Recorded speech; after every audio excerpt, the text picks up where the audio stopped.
What's happening, guys? Welcome back to Life's Biggest Questions. I'm your host for this one, Jared Bronstein, and today we're asking the question, what if the Opee Sea Monster was real? Before we get into it, make sure to subscribe and let me know in the comments below who your favorite Star Wars character is. I'll also be replying to some of your comments at the end of this one, as we always do. But for now, let's get into it and explore Opee Sea Killers. Some may think Opee Sea Killers are in fact a monster of sorts, but it's confirmed by Qui Gon Jin that these things are fish when he says, "There's always a bigger fish." Of course, he utters those words after the ship he's riding in with Obi-Wan Kenobi and Jar Jar Binks almost gets eaten by an Opee Sea Killer. Thankfully, a Sando Aqua Monster intervenes protecting the crew, when in reality it just saw the Sea Killer as a nice little meal. Either way, if Opee Sea Killers were in fact real fish living in our oceans, well, that'd be quite terrible. These things are huge. Yikes. For those of you who have no idea what an Opee Sea Killer is, or what I'm talking about, let's give you some history. First introduced to us in the Star Wars prequel, The Phantom of the Menace,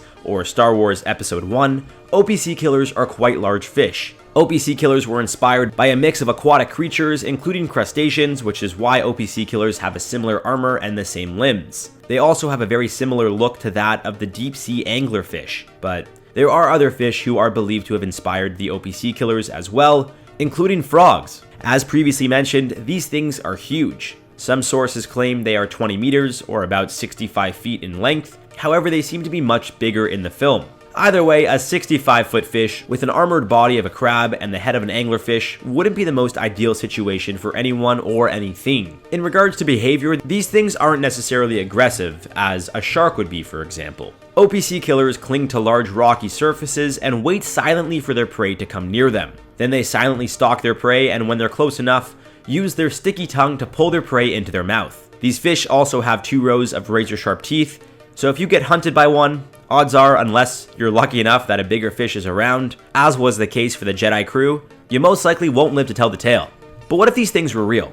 Now, of course, in the Star Wars franchise, Opee Sea Killers live in the abyss of Naboo, which is a fictional planet in who knows what universe. But if Opee Sea Killers were real, they'd live in the deep abyss of our oceans. We're talking about 13,000 plus feet below, where only the most terrifying and scary looking sea creatures live. There's no doubt in my mind that if the Opee Sea Killers were real, they'd rule the abyss, but I'm not sure they'd rule the oceans. Although they would clearly be the largest fish in the ocean, comparable in size to that of the Megalodon, Opee Sea Killers probably wouldn't roam waters that are too shallow. Now, there is a possibility that I'm wrong. Maybe they would swim the entirety of the oceans from top to bottom. If this was the case, not only would anything living in the waters be threatened, but our society would be as well. Marine life would certainly see a significant increase or decrease depending on the diet of the Opee Sea Killers. Assuming that top predators such as sharks and whales now become prey and see their population significantly decrease, the fish hunted by the previously mentioned kings of the ocean would increase, kind of like a chain effect. Anyone who were to travel oceans, whether it be for shipping routes, cruises, fishermen, there would be an immediate danger. One of these things could easily pull a cruise ship underwater with its sticky tongue and make a meal of not only the ship, but all those sailing on it as well. However, based on the fish that inspired the creature, and the way it seems to lurk in the shadows or blend in with rocks in the dark waters, I strongly believe these would be down in the abyss. And it seems not all that much is known about the abyss. Of course, we've sent cameras down there, and James Cameron did explore the depths of our ocean, but it seems we've studied space more than we've studied the abyss. It doesn't seem like we benefit much from the abyss, and their creatures, at least that we're aware of. But as previously mentioned, it seems the abyss is so deep below us, there's so much more we need to discover and learn about it. One thing is for sure, regardless if Opee Sea Killers lived in the abyss or decided they wanted to come to the most shallow parts of our oceans, they would be terrifying. Now, nothing would be able to take one of those terrifying creatures down, aside from, of course, the Sando Aqua Monster. Before we wrap this one up with some comment replies, let us know if you'd like a video on the Sando Aqua Monster in the comments below.